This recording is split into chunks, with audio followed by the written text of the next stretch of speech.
एक शहर की एक गली में एक पुराना मकान था। एक शहर की एक गली में एक पुराना मकान था। उसमें एक बूढ़ा व्यक्ति रहता था। उसका ना कोई रिश्तेदार था ना कोई दोस्त। वह हमेशा अकेला रहता था। इस पुराने मकान के ठीक सामने एक छोटा सा घर था। उस घर में एक छोटा बच्चा रोहित अपने माता पिता के साथ रहता था। बूढ़े व्यक्ति को बच्चे बहुत अच्छे लगते थे। वह जब भी बच्चे को देखता था प्यार से हाथ हिलाता था।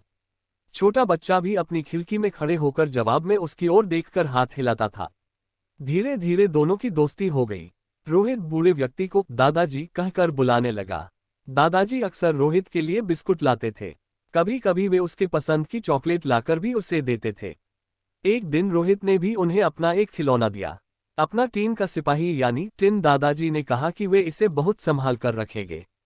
कुछ दिनों के बाद रोहित ने देखा कि दादाजी कहीं भी दिखाई ही दे रहे हैं।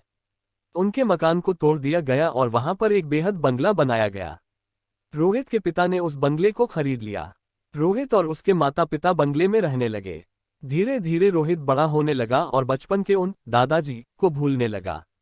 जब वह बड़ा हुआ और उसकी शादी हो गई तब उसकी पत्नी भी वहीं रहने आई। एक दिन वह अपनी पत्नी के साथ बंगले के बगीचे में हाथ से एक गड्ढा खोद रहा था। वहां वह एक बीज बोना चाहता था, तभी उसकी उंगली में कुछ चुभा। उसने खोदकर देखा तो यह उसका अपना टिन सोल्जर था जो उसने दादाजी को दिया था। उसकी तलवार की नोक रोहित की उंगली में चुभ गई थी। अपना बचपन का खिलौना देखकर अचानक रोहित को बचपन की सारी बातें और दादाजी याद आ गए।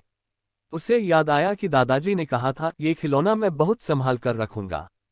रोहित ने अपनी पत्नी को बचपन की वह सारी बातें सुनाई। सुनाते सुनाते उसकी आंखें भर आई। वह टिन सोल्जर रोहित ने अपने घर में सजा दिया।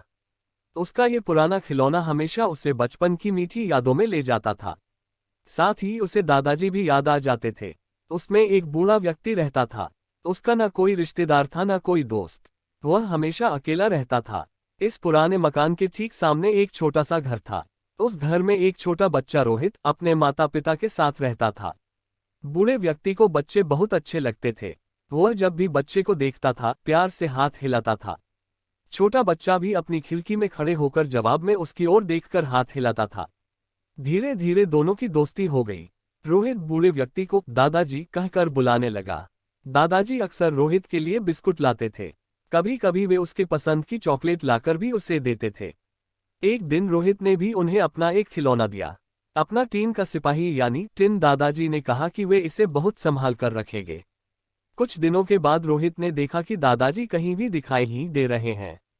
उनके मकान को तोड़ दिया गया और वहां पर एक बेहद बंगला बनाया गया। रोहित के पिता ने उस बंगले को खरीद लिया। रोहित और उसके माता पिता बंगले में रहने लगे। धीरे धीरे रोहित बड़ा होने लगा और बचपन के उन दादाजी को भूलने लगा। जब वह बड़ा हुआ और उसकी शादी हो गई तब उसकी पत्नी भी वहीं रहने आई। एक दिन वह अपनी पत्नी के साथ बंगले के बगीचे में हाथ से एक गड्ढा खोद रहा था। वहां वह एक बीज बोना चाहता था, तभी उसकी उंगली में कुछ चुभा। उसने खोदकर देखा तो यह उसका अपना टिन सोल्जर था जो उसने दादाजी को दिया था। उसकी तलवार की नोक रोहित की उंगली में चुभ गई थी। अपना बचपन का खिलौना देखकर अचानक रोहित को बचपन की सारी बातें और दादाजी याद आ गए। उसे याद आया कि दादाजी ने कहा था ये खिलौना मैं बहुत संभाल कर रखूंगा। रोहित ने अपनी पत्नी को बचपन की वह सारी बातें सुनाई। सुनाते सुनाते उसकी आंखें भर आई। वह टिन सोल्जर रोहित ने अपने घर में सजा दिया। उसका ये पुराना खिलौना हमेशा उसे बचपन की मीठी यादों में ले जाता था। साथ ही उसे दादाजी भी याद आ जाते थे।